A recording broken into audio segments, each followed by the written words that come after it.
ഞായറാഴ്ച ആയതിനാൽ ഞാൻ നേരത്തെ തീരുമാനിച്ചിരുന്നു ശിവഗിരിയിൽ പോകണമെന്ന്. അങ്ങനെ ഞാൻ ട്രെയിനിൽ യാത്ര തിരിച്ചു. അവിടെ എത്തിയപ്പോൾ 11 മണിയായി. 11:30-ക്കാണ് ഗുരുപൂജ.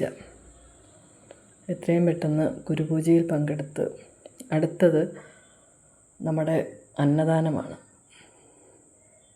അതായത് ഗുരുപൂജ പ്രസാദമാണ് നമുക്ക്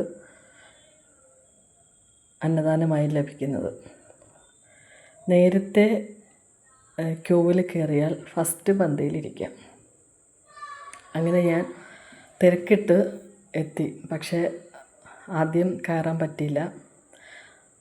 അവിടെ ഒരു പന്തിയിൽ 1000 പേർക്ക് 1000-നകത്ത് ഇരിക്കും. ഇങ്ങനെ ക്യൂ ചെയ്ത് നടന്ന് എത്തിയപ്പോൾ എത്തുമെന്നും പറഞ്ഞാൽ പോകുന്നത്, പക്ഷേ എത്തിയില്ല. അങ്ങനെ അവിടെ വെയിറ്റ് ചെയ്യേണ്ടി വന്നു. ഇവിടുത്തെ പ്രത്യേകത എന്തെന്ന് വെച്ചാൽ ലോകത്തെവിടെയും ലഭിക്കാത്ത പ്രസാദമാണ് നമുക്കിവിടുന്ന് കിട്ടുന്നത്. അത്രയും ടേസ്റ്റുള്ള രുചികരമായ ആഹാരം.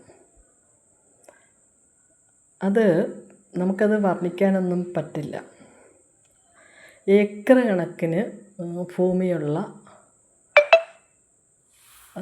അവിടെ തന്നെ കൃഷി ചെയ്ത് അവിടെ തന്നെ വിളയിച്ചെടുത്ത പച്ചക്കറികളും ധാന്യങ്ങളിൽ നിന്നുമാണ് നമ്മൾ ആ ഫുഡ് കഴിക്കുന്നത്.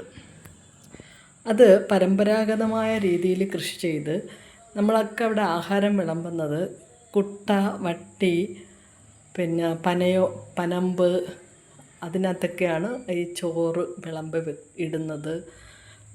പിന്നെ തവി, ചിരട്ട വെച്ചുള്ള തവി, ഇതിലൊക്കെയാണ്. ബ്രഹ്മചാരികളായ സന്യാസി ശ്രേഷ്ഠന്മാർ അവിടെ പഠിക്കാൻ നിൽക്കുന്ന അവരാണ് നമുക്ക് ഈ അന്നം, അവരുടെ ഭിക്ഷുക്കളായിട്ടുള്ള അവർ കൈകൊണ്ട് നമുക്ക് വിളമ്പി തരുന്നുണ്ട്. പക്ഷേ അത് മൗനമാണ്. അതൊക്കെ നമുക്ക് അമൃത് ലഭിക്കുന്നത് കണക്കാണ്. ഒരു സൂചി വീണാൽ പോലും കേൾക്കാൻ പറ്റുന്ന നിശബ്ദതയാണ്. ഫോൺ പ്രൊഹിബിറ്റഡാണ്. അകത്ത് പക്ഷേ പുറത്ത് മാത്രമേ അകത്തും ഗുരുപൂജ, അതായത് പുരുഷത്വവും പുസ്തകമൊക്കെ ചൊല്ലി പൂജ കഴിച്ചിട്ടാണ് സാധിക്കും. അപ്പം ഈ സന്യാസി, ഈ ബ്രഹ്മചാരികൾ സമയത്ത് മാത്രം പ്രത്യക്ഷപ്പെട്ട് നമുക്ക് ഭക്ഷണം തന്നിട്ട് അവരപ്പോഴേ പോവും. പിന്നെ നമുക്കവരെ കാണാൻ കഴിയില്ല. അവിടെ ഒരു പ്രത്യേക രീതിയാണ്, അത് പറഞ്ഞറിയിക്കാൻ പറ്റില്ല. അത് അനുഭവിച്ചറിയുക തന്നെ വേണം. ആ ഭക്ഷണം അമൃതിന് തുല്യമാണ്. അവിടെ ഒരു സ്വർഗ്ഗലോകം പോലെയാണ് നമുക്കവിടെ ചെന്ന് എത്തിപ്പെട്ടാൽ തോന്നുന്നത്. അവിടെ വരുന്ന ആൾക്കാരെല്ലാം തന്നെ മൗനം ആചരിക്കുന്നതായിട്ട് നമുക്ക് തോന്നാറുണ്ട്. അവിടെ എത്തി വരുന്നത് വരെ ഇത്രയും ജനങ്ങൾ അവിടെ ഉണ്ടെന്ന് പോലും നമുക്ക് തോന്നാറില്ല. കാരണം ആദ്യം വിചാരിച്ചു ഇത്രയും ജനങ്ങളില്ല എന്ന്. ഒരിക്കലെങ്കിലും അവിടെ എത്തിച്ചേരുക, ആ പ്രസാദം കഴിക്കുക.